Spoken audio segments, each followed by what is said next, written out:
Welcome back and thanks for staying with us. A new book by Michigan's Secretary of State reveals intimate details of how she contended with and was personally traumatized by President Trump's efforts to overturn the 2020 election.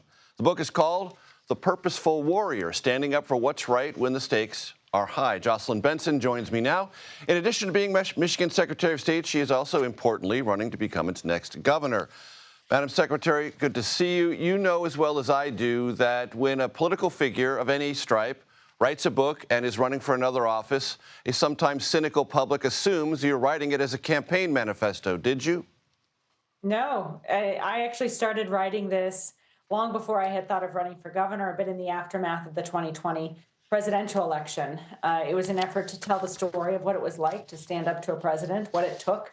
And it ultimately evolved into a call to action for all of us in this moment or in any other turbulent moment to find our courage and use our voices to stand up to powerful individuals on behalf of ourselves, our communities, the people we love, and the places we call home. Let me read from the book, and we have a quote that I'll share with our viewers on the screen.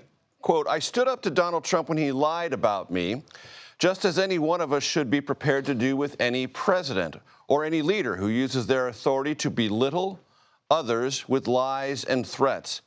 Pushing back on his lies was grueling, exhausting, demoralizing, and discouraging. Yet in refusing to allow the lies to stand, I found that my small voice could match his power." Explain what you mean by grueling, exhausting, demoralizing, and discouraging. It's really difficult, even when the truth is on your side and the voices and votes of millions of Michiganders who I was defending and protecting that election result. It's grueling when you have to stand up in defense of those realities to the most powerful leader in the free world who is unafraid to use every tool in his toolbox to make you afraid to speak out, to make you regret speaking out, to make you feel that your voice is small and doesn't matter. And the toll that that takes, because it's not just one time, this was over the course of an entire year speaking out, both before, during, and after the election. It's exhausting, not just for me, but for our entire team. That doesn't mean you don't do it.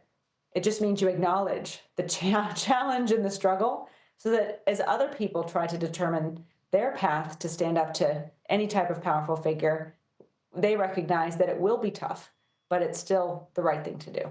In that process of standing up, I want you to imagine a hypothetical, which I bet you've already imagined. Let's say you win and become governor, and you have an issue with President Trump, and you resolve it. Do you appear with him in public, even though you might invite criticism, as your current governor, Gretchen Whitmer, already has?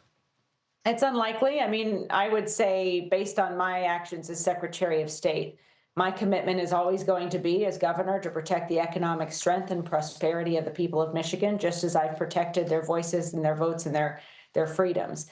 And so I will work with anyone who in a good faith effort is going to speak the truth and help us achieve those goals. But I've seen nothing from this administration that would indicate that we're aligned in that regard. My commitment is to improving the cost of living in our state, and everything Donald Trump has done with his reckless economic policies has only made lives more challenging and increased costs in our state. So it's going to be more important that I, as governor, be prepared to stand up to anyone who would harm our residents, and that'll be my commitment, just as I believe that it is the responsibility of anyone in an executive position in this moment. A Michigan Legislative Committee has subpoenaed you for various materials about election training. Will you comply? And if not, why not? Yeah, we have complied with a great deal of their requests. We actually have put also everything we've given, the thousands of documents, education materials online at michigan.gov/election transparency. What they also want us to give up and what they've subpoenaed are materials that would make it possible for people to impersonate clerks or tamper with election machines. And as the chief election officer for the state of Michigan, I cannot compromise the security of our systems. And so we'll see how this plays out. And I welcome the involvement of the courts to help make clear we've got to protect the security of our elections while being transparent.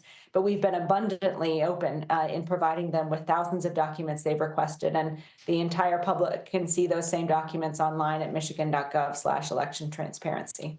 There's also a campaign finance website that you re-engineered. Critics say it is less efficient, less useful than it used to be. You've said you're upset about that. When's it going to be fixed?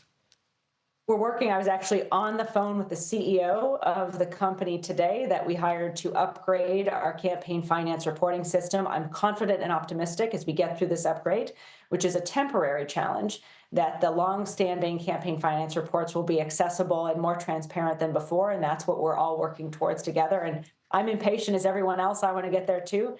This is the process of modernizing a very antiquated system. Michigan Democratic Secretary of State Jocelyn Benson. Madam Secretary, thank you. Appreciate it.